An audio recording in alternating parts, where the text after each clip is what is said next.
Constitutional and political development in Pakistan from 1947 to 1973. The demand for separate homeland was proclaimed on 24th March 1940, and the Quaid-e-Azam declared that Hindus and Muslims were two separate nations by any definition or test of a nation. Pakistan was claimed as a homeland for Indian Muslims on the principle of self-determination. For the Muslims, the idea of a separate Muslim state was a struggle for survival. For the Hindus, it was to avoid vivisection of the motherland. Finally, the partition of India was materialized and a new independent and sovereign state of Pakistan was carved out of it. Under Section of 8 of the Indian Independence Act 1947, the Government of India Act 1935 became, with certain adaptations and modifications, the interim constitution of Pakistan. But since the 1935 Act did not contain necessary elements required for a constitutional government of an independent state, a new Constituent Assembly was set up for framing of the constitution. The interim constitution was supposed to stay till a new constitution was framed by the Constituent Assembly of Pakistan. While India was successful in framing a constitution by 1950-51 Constituent Assembly, in making Pakistan became a highly complicated task. There were three constituent assemblies in all, the first one in 1947 to 1954, the second one in 1955 to 1956, and the third in 1972 to 1973. The first Constituent Assembly met for the first time on 10th August 1947, that is 4 days before the Independence Day. The Assembly was assigned the dual job of framing the Constitution and to act as federal parliament until the Constitution came into effect. The constitutional dilemmas in Pakistan. It took almost 9 years for the two constituent assemblies to make a constitution for the country. The inordinate delay in producing a stable political order under which the people of the two wings, East and West Pakistan, could participate in the decision-making process on important national issues, was a major factor for the failure of national integration in Pakistan. Constitution making in Pakistan was unduly delayed by political intrigues and unnecessary squabbling which characterized Pakistan's political situation after the death of the Quaid-e-Azam and Liaquat Ali Khan. Muslim League, which fought freedom struggle in the most ableist manner, was in an extremely bad shape. Soon after the death of Pakistan, constitution making became a tool in the hands of knavish politicians who were engaged in palace intrigues, making and dissolving the cabinets. The sacred and prime task of framing a workable constitution was thus crucified at the altar of power politics, which ultimately led to the military's involvement in the national politics. It is nevertheless a fact that, apart from political intrigues and scramble for power, there were a number of fundamental issues facing the makers of the constitution in Pakistan. The first year of independence was mainly devoted towards replacing the obsolete and depleted governmental machinery by a workable administrative system and rehabilitation of the homeless and distressed refugees. The making of the constitution, even in the most congenial situation, is a difficult and stupendous task because it is intended to take into account diversified point of view. There is every possible of sheer disagreement to arise on ideological commitments and clash of interest and sometime on linguistic and ethnic question.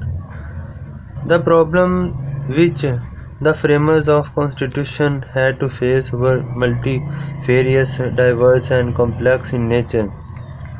The framers first of all were pitched into the most sensitive and awesome situation of deciding the role of the religion in country's constitution. Pakistan, it was claimed, established because of the desire of Indian Muslims to preserve and promote Islamic ideals. While there was a general agreement that the constitution of Pakistan should be based on Islamic ideology and principles, there were differences about the exact place of Islam in the political system of the country. The framers of the constitution had to spend considerable time and energy in arriving at a commonly accepted concept of an Islamic state. The debate on state and Islam, however, is not yet over even after the disintegration of the country. It is still a big and challenging issue facing the country. The nature of the federal structure, however, was the most complicated issue of the constitution making in Pakistan. From the very inception of Pakistan, it was decided that Pakistan would be a federal state. The decision of making Pakistan a federal state was accepted, but seriously differences over the shape and structure of federal system were raised. Before the creation of Bangladesh, Pakistan was considered as geographically unique, consisting of two parts, East and West Pakistan, separated by 1,000 miles of foreign Indian territory.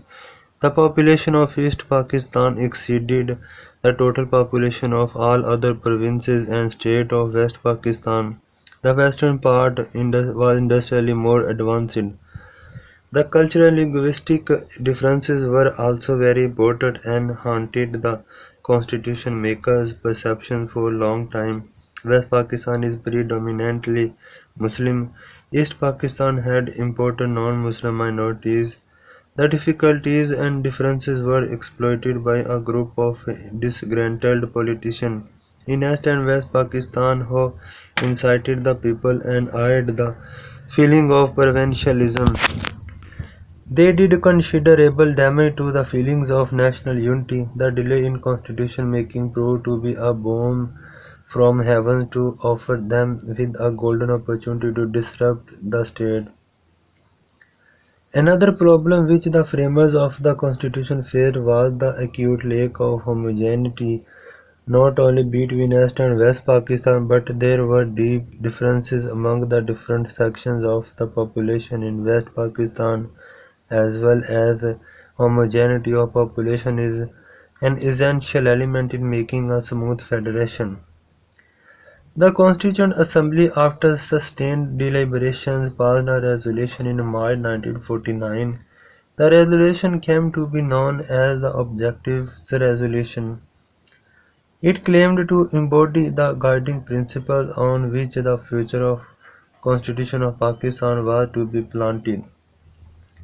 The Objectives Resolution provided for the observance of democracy, freedom, equality and social justice as enunciated by Islam. It also recognized the rights of minorities to freely profess and practice their religious and develop their culture. It stipulated that the exercise of fundamental rights shall be fully granted. It provided for the independence of judiciary and a federal system of government. Moreover, it emphatically pronounced that sovereignty over the entire universe belonged to the Almighty God, and the authority delegated by him to the people of Pakistan was only a sacred trust. The resolution was discussed in five successive meetings of the Constituent Assembly.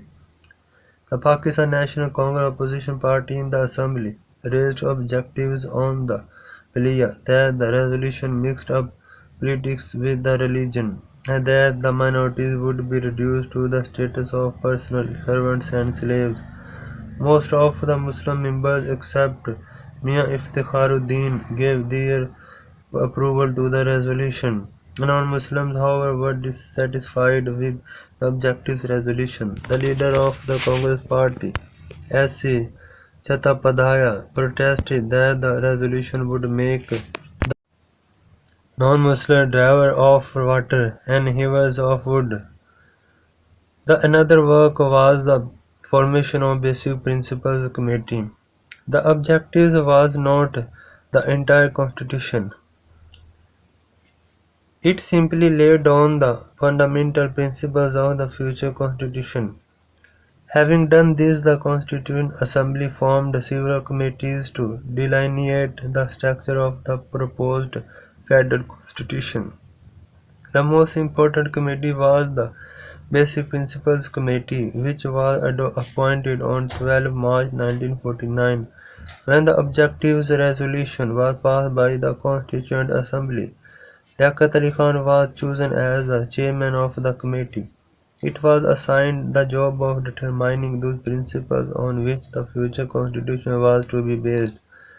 The Basic Principles Committee on its part set up subcommittees to examine separately certain important issues. The BPC endeavored diligently to evolve an acceptable formula of federal structure.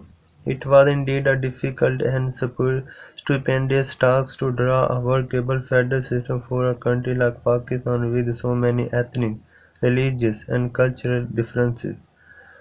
The Basic Principles Committee published its first draft constitution on 28 September 1950. The draft constitution prepared by the Basic Principles Committee was presented in the Constituent Assembly on 28 September 1950 by Liaquat Ali Khan, the first PM of Pakistan. The draft constitution provided that there should be a federal legislature consisting of two houses, the houses of units representing the units and the houses of the people, to be directly elected by the people on the basis of adult franchise. The upper house, known as the House of Units, was to consist of an equal number of representatives from all provinces, while the lower house, the House of People, was expected to give representation on population basis. It was laid down in the first draft constitution that the two houses of the legislature should have equal powers, and in case of a dispute on any question, a joint session of both the houses should be summoned for taking a final decision. The head of the state was to be elected by both houses for a term of 5 years. A cabinet will be appointed for help and assistance to the head of the state. The cabinet will be headed by a prime minister who, along with his ministers, responsible to both houses of parliament. The first draft constitution, published in 1950, stimulated strong protest in East Pakistan. It caused great disappointment among the people and was subjected to deep criticism. It was argued that it provided an incomplete constitutional structure. It was rejected on the ground that it did not bear Islamic character as envisaged by the Objectives Resolution. The East Pakistan leadership opposed it because it did not provide for the province with large population and a majority in the legislature which might be converted into a minority in the joint session of the two houses. The report declared Urdu as the only national language, which created great resentment in East Pakistan. The opposition from West Pakistan compelled the Constituent Assembly to drop this draft. The Assembly was engaged in producing a new version of the Constitution. Liaquat Ali Khan was assassinated at Rawalpindi on 16 October 1951. Khwaja Nawazuddin stepped in as the second Prime Minister. The responsibility of producing the second draft constitution now fell on the weak shoulder of Khwaja Nazimuddin, who made promise as usual to complete the task at the earliest. Khwaja Nazimuddin presented the second draft constitution to the Constituent Assembly on 22 December 1952. Its main recommendations were as the head of the state will be a Muslim. He shall be elected by the joint session of both houses of the central legislature but will not be a member of the legislature. A term of office of will be 5 years. The federal legislature shall consist of the two houses, the House of Units and the House of People. The House of Units, the upper house, shall have 120 seats, while the lower house, The House of People shall consist of 400 seats. The seats of the two houses of the parliament shall be equally distributed between the two parts of the country, East and West Pakistan. The West Pakistan share of its seats was to be further divided among its provinces according to population. The term of each house shall be 5 years. Both the houses shall have equal powers. The constitution shall be amended with the agreement of both central and provincial legislatures. The council of ministers was to be responsible collectively to the House of the People. The most important contribution of the second draft constitution was the principle of parity between East and West Pakistan. This was called the party proposal, which brought East Pakistan 8 per in the central legislature. It provided that the in-house of units 60 members will be from the East Pakistan and 60 from the West Pakistan. In the House of People, 200 members were from the East Pakistan and 200 from the 9 units of West Pakistan. The fate of the second draft constitution was, however, no more favorable than that of its predecessor. This time the reaction was adverse, particularly in West Pakistan. The West Pakistan press joined in a chorus of protest and agitation against the report. The treating one single province, East Pakistan, as being equally important to all other units put together. On the other hand, the reaction in East Pakistan was no less hostile than in West Pakistan. The principle of party was not acceptable to the people of West Pakistan. They thought injustice was being done to them by ignoring their numerical majority and giving them equal representation. Parity between East and West Pakistan with respect to the seat allocation in the central legislation violated the federal principle.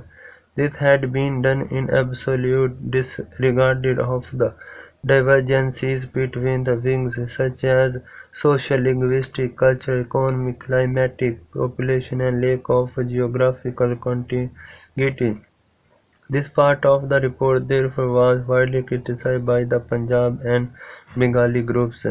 The Punjabi group feared the East Pakistan had been given a position of complete domination over the West, which was already divided into 9 units against one unified unit of East Pakistan. Owing to these and other differences, the BC Principal Committee report was popularly known as the Bengali Punjabi Crisis Report. The great drawback of the party proposal was that it diverted people's thinking and made it move in presidential groves, as if the people had never entered in the mainstream of Pakistan movement. Other recommendation of the second draft constitution that invited scathing criticism was one relating to the formation of Ulama Board of Review, central and provincial legislation. The provision in the constitution to set up a board of ulama outside the parliament which could veto any legislation in the light whether or not it was Islamic posed new dangers. Despite the defects inherent in the report, Khwaja Nazimuddin commended it to the nation as a document representing the maximum agreement. He described it as the first golden ray of the sun which illuminates the sky. However, Khwaja Nazimuddin, despite his deep optimism, was extremely disappointed to see his endeavors to reach a final agreement being floated. Most of the members of the BBC, including Mia Mumtaz Muhammad Khan Daultana, M.A. Gurmani and Chaudhry Nazir Ahmed, disassociated themselves from the report and declined to put their signatures to it. There was once again deadlock in constitution making. The Constituent Assembly once more, in the wake of severe criticism, postponed its deliberations for an indefinite period, and it appeared that the country faced an acute constitutional dilemma, and no solution seemed to be acceptable to both East and West Pakistan. The situation of the country became ridden with political intrigues and maneuverings Honest efforts to reach a compromise were frustrated through political moves so as to give the opportunists a chance to come into power. The process of constitution making was greatly affected by the scramble for power among the politicians. The political deadlock was ultimately unlocked with the removal of Khwaja Nazimuddin on 16 April 1953. Mr. Muhammad Ali Bogra, Pakistani ambassador in the US, was called back and appointed the new Prime Minister. Muslim League elected Muhammad Ali Bogra as leader of the parliament. The third Prime Minister, Mr. Muhammad Ali Bogra, presented the third draft constitution in the Assembly on 7th October 1953, within less than 6 months of his appointment as the Prime Minister of Pakistan. He evolved a formula popularly known as the Muhammad Ali formula to overcome the constitutional deadlock over the question of representation in the proposed federal legislature. Muhammad Ali claimed that his formula was acceptable to the representatives of both the wings. The proposals of Muhammad Ali formula were: Central Legislature shall consist of two houses. In the upper house the membership shall be 50 distributed amongst the 5 units of Pakistan, of which East Pakistan was one. The second house shall comprise 300 seats to be divided among the 5 units on the basis of population. According to this proposal, East Pakistan shall have 175 seats and West Pakistan, consisting of 4 units, also 175 in the two houses of the parliament. The distribution of seats was made in such a way as to ensure parity between the two zones in the joint session of the houses. The allocation of seats in the central legislature was to be as the powers of the house were to be equal and the ministry was to be responsible to both houses. Important measures like a vote of no confidence in the cabinet or the elections of the head of state were to be decided only in joint sessions. If the head of the state was from West Pakistan, the PM shall be from East Pakistan and vice versa. The suggestions of Muhammad Ali formula were thoroughly considered by the Constituent Assembly for 13 days in October and again on 14th November 1953. A drafting committee was appointed to finally prepare the provisions of the draft as approved by the Assembly. Another highly explosive issue facing the framers of the Constitution was the language problem. The third PM was apparently successful in bringing about a compromise on the language issue which had been agitating the country since the beginning and had a great impact on constitution making. Pakistan was a bilingual state where the majority of the people spoke Bengali. The adoption of Urdu as official language in the first draft constitution 1950 was bitterly resented in East Pakistan, and as such the Muhammad Ali brought about a compromise giving equal status to both Urdu and Bengali as official languages. English was to continue as the official language till the development and growth of a common language. With successfully handling the basic issues, the framers of the constitution moved faster towards adopting a constitution. The Constituent Assembly was successful in adopting a draft constitution by September 1954. The Constituent Assembly bill was reported to have been ready and only the formality of enacting it into law remained. Prime Minister Muhammad Ali Bogra even had announced the date of promulgation of the new constitution on 25 December 1954. The first Constituent Assembly unfortunately could not, or rather was not, allowed to complete its mission. Within 10 days of the adoption of the final draft of the Constitution, it was dissolved by the Governor-General in a most undemocratic and arbitrary manner. The dissolution of the first Constituent Assembly involved Pakistan in a series of legal disputes and in a period of constitutional crisis and confusion. The dissolution of the First Constitutional Assembly was activated due to some significant political developments in the country. Muslim League was defeated in the general elections in East Pakistan. It therefore lost its majority in the assembly and obviously its authority to draft the constitution was challenged by the United Front. Muslim League could not maintain its position in the western wing of the country as well. In addition to the political situation emerging after the election, the Constituent Assembly took a number of decisions which invited the Governor-General's annoyance.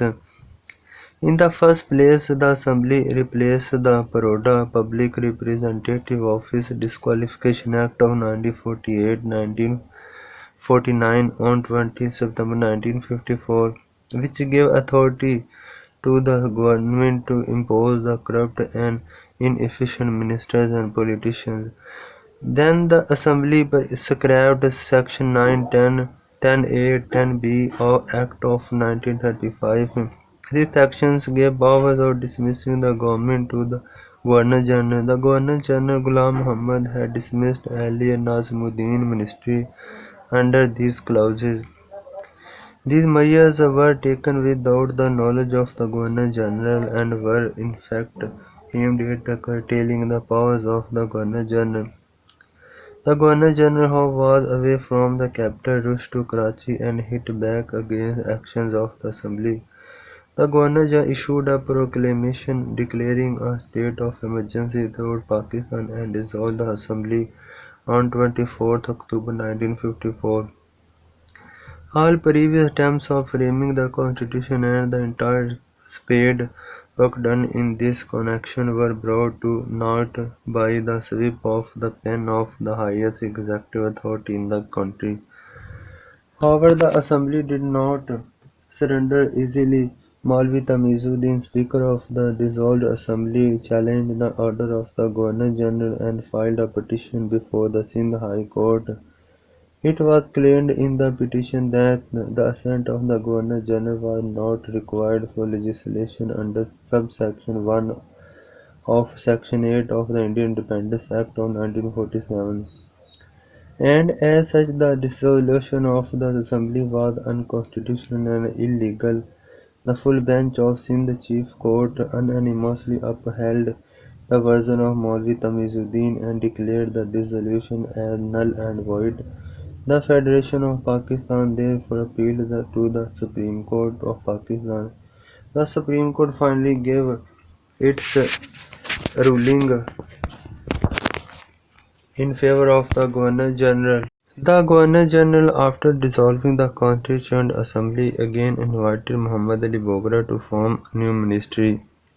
The new cabinet had some new faces. General Muhammad Ayub Khan, the then CNC Major General Sikandar Mirza, Dr. Khan Sahib and Sohrawardi were included in the cabinet. The cabinet was responsible to Ghulam Muhammad, Governor-General. The induction of General Ayub Khan in the cabinet paved the way for military's involvement in the country's political affairs, which proved correct with the imposition of martial law in 1958. The Second Constitutional Assembly was set up in 1955, elected from the existing provincial assemblies. It consisted of 80 members and had full authority of legislation. Muslim League, after its defeat in election in East Pakistan, ceased to be a majority party. The party position in the Second Constitutional Assembly was given by different polls. In view of the party position, major and majority government could be not formed. A coalition cabinet was sworn in with Chaudhry Muhammad Ali as its leader. Muhammad Ali Bogra was sent back to his former position of Pakistan ambassador to the USA. The cabinet, under the able guidance of Chaudhry Muhammad Ali, moved swiftly towards the constitution making, and its final major achievement was the passage of the establishment of the West Pakistan Act on 13 September 1956. The Act abolished the old subdivisions and amalgamated the provinces into one unit. Chaudhry Muhammad Ali gave top priority to the constitution making. He produced a fourth draft constitution which was presented before the assembly on 8 January 1956. The draft was finally approved and adopted by the Constitution Assembly on 29 February 1956. The Governor-General's assent to the draft constitution was accorded on 2 March 1956. On 23 March 1956, Pakistan was declared a republic. With this, an indefinite and tantalizing era of constitutional stalemate and public confusion came to an end. The Constitution of 1956 was enforced on 23 March 1956. Its summary: the President was the chief executive and a titular head of the state. He was to be elected by members of National Assembly and provincial assemblies with majority vote. He should be a Muslim and 40 years of age. He was to be elected for 5 years term. His most important function was to appoint the Prime Minister, and he was to appoint provincial governors, judges of Supreme Court, Auditor General and Advocate General. He could summon, prorogate and dissolve the National Assembly. The President had veto power to reject or withhold his assent to the bills. He had power to grant pardon, reprise, or reduction of punishment. Prime Minister: Prime Minister was the head of the majority party in the federal parliament. He was the leader of the House and the head of the cabinet. The cabinet minister served during his pleasure. He could be removed by President. The cabinet was collectively responsible to the National Assembly. National Assembly was composed of President and National Assembly. It consisted of 300 members equally divided among the two wings of the country. 10 seats, 5 each for East and West Pakistan, were reserved for women. Governor: He was appointed by the President and could serve only during his pleasure like the President in the centre. The Governor was entrusted with the responsibility of appointing the Chief Minister who, in his opinion, commanded the support of majority in provincial assembly. The Islamic provisions of the 1956 Constitution. The name of the country will be Islamic Republic of Pakistan. The preamble of the Constitution embodied the sovereignty of God Almighty. The head of the state shall be a Muslim. Islamic Advisory Council shall be set up. No law detrimental to Islam shall be enacted. The political conditions of the country could not be improved even after the first constitution was enforced. The political instability remained rampant. The elections could not be held until 1958. The constitution invited criticism from central quarters. The Constitution 1956 was not a perfect document. The principle of parity caused a great deal of resentment in East Pakistan, who believed that its numerical strength had been curtailed by the party proposal. The political instability greatly hampered with the development activities. The country miserably lacked in popular leadership of high caliber. Martial law was declared in the country on 8 October 1958. General Ayub Khan, senior of the army, took over the government and became the head of the state on 27 October 1958. After taking over, President Ayub Khan set up a constitutional commission under Justice Shahuddin to suggest recommendations for the new constitution of the country. The commission, after thorough and lengthy discussion, submitted its report on 6 May 1961. The report was examined by President. In its report, the Commission highlighted the reasons of the failure of parliamentary democracy in Pakistan. It fixed the responsibility for the failure of democracy on the lack of dedicated leadership, absence of well-organized political parties, and the self-aggrandizement of the greedy politicians. In view of the recommendation of the Commission on a new constitution was framed by a constitutional body which was neither elected nor did it enjoy popular support. The constitution was thrust upon the people in an undemocratic and authoritarian manner. The Constitution of 1956 and 1952. The Constitution of 1962. President Executive head of the country was called the President. A Muslim citizen of Pakistan of 35 years of age was eligible to become the President by contesting elections. President could not become a member of the legislation. He was elected indirectly by 18,000 enhanced to 120,000 BD members. Elected directly by the people, the president could be removed only by the National Assembly by impeachment.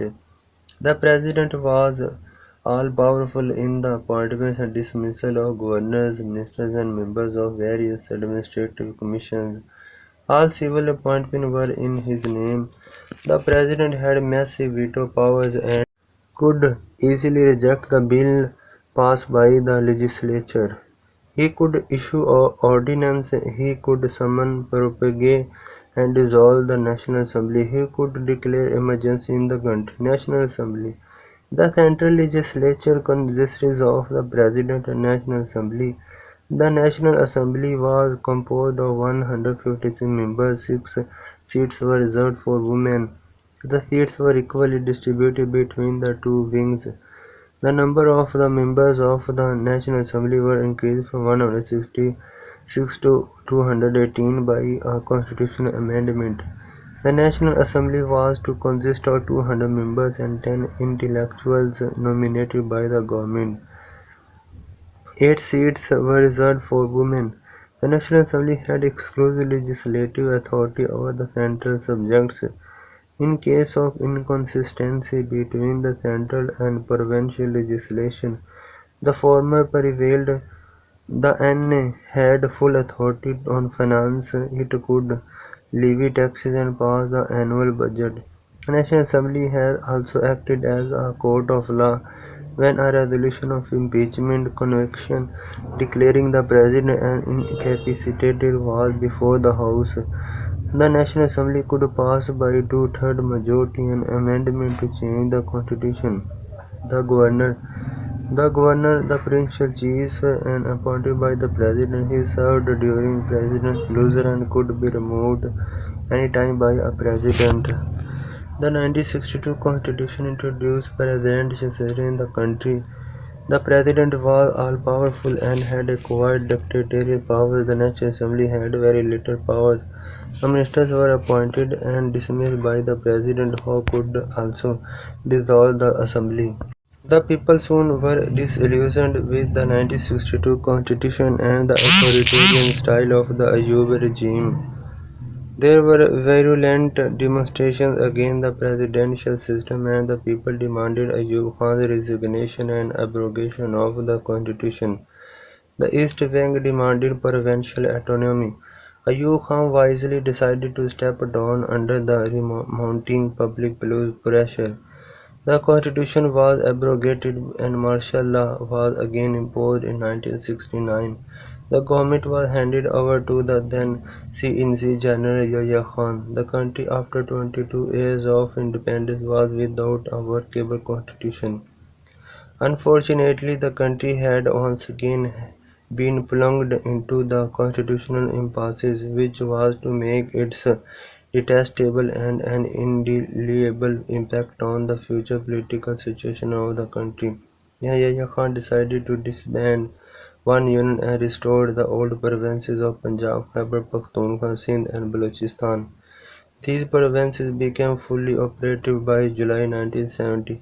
The principle of one man vote was accepted, putting an end to the party system. Yahya Khan gave his legal frame order to run the country. According to General Yahya Khan's constitutional formula, the National Assembly was to consist of 313 members, 169 from West Pakistan and 144 from West Pakistan. The elections under legal framework orders were held in December 1970. Sheikh Mujib's Awami League won 167 seats from East Pakistan People's Party emerged as the majority party in West Pakistan. East Pakistan was separated from the rest of the country in 1971. Then Yahya was held responsible for the East Pakistan debacle and had to resign. He handed over the government to Zulfikar Bhutto, chairman of the PP. Mr. Bhutto, realizing the obliterated situation of the country, decided to give priority to framing a workable constitution for the country.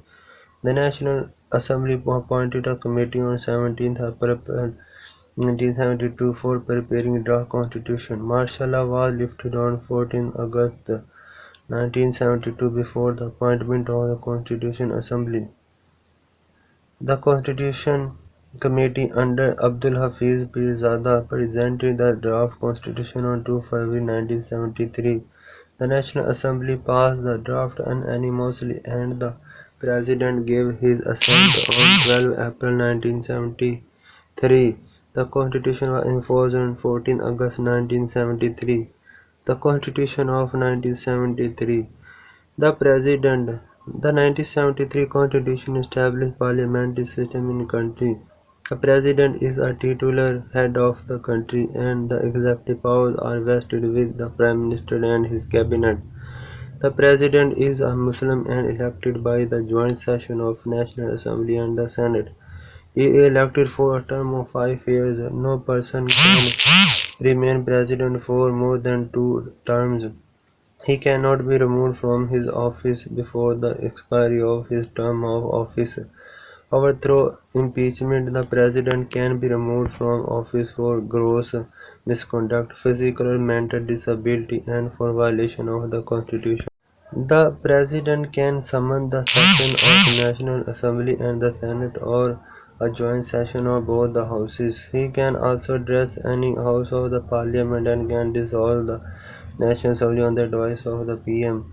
The Eighth Amendment to the Constitution has accorded special powers of dissolution of the Assembly to the President. By virtue of these powers, the President can dissolve the Assembly at his own if there are sufficient reasons to believe that the government is not functioning properly and there is a visible danger to the Federation. In these circumstances, the President, without the advice from the PM, can dissolve the National Assembly. The President has limited authority in legislation. If the President does not give his assent to a bill passed by the Parliament within the stipulated period, that bill will be considered to have been assented to by the President and will become a law. The President enjoys vast executive authority. He appoints the Governors, Attorney General, Chief Election Commissioner, Chief Justice and Chief of Staff of the Army, the Navy and Air Force. He is also the head of the armed forces. The President can issue a proclamation of emergency in the country if he is satisfied that a dangerous situation threatening the peace in the country prevails. If a provincial government has failed to function smoothly, the President can himself assume the executive powers of that province and may direct the Governor of the province to act on his behalf. Prime Minister. The Prime Minister is the focus of all executive authority and considered to be the fountainhead of executive realm in the parliamentary system of government. According to the Article 90 of the Constitution, the federal government is composed of the Prime Minister and the members of his or her cabinet. The PM is the head of the government. The PM and his cabinet are collectively responsible to National Assembly. The Prime Minister is elected by the National Assembly after 30 days of the general elections. The President calls the session of the National Assembly for the election of the Prime Minister. The candidate for premiership is required to get the majority of the total members of the National Assembly. In case none of the candidates fulfills this requirement, a second round of election is held in which only two candidates with the highest number of votes in the first round are allowed to contest. The one who gets the majority of the votes of the members present at the time of voting is declared elected. After getting elected, the Prime Minister then forms his cabinet from the members of parliament. The Prime Minister is fully empowered to appoint the members of his or her cabinet. He/she can also dismiss any member of the cabinet without assigning any reason. Prime Minister can resign from her/his post by tendering his/her resignation to the President. He can also be removed by a vote of no confidence against him passed by National Assembly. The most important duty of the Prime Minister is to run the administration of the country. The cabinet assists him in the discharge of his duties as the executive head of the country. Each minister is the head of a department, a division, and is individually responsible to the Prime Minister. Article 90, Clause 3 of the Constitution refers to the principle of collective responsibility. The Prime Minister and his/her cabinet are collectively responsible to the National Assembly. The concept of collective responsibility is based on the principle that the Prime Minister should be empowered to appoint and dismiss a minister from her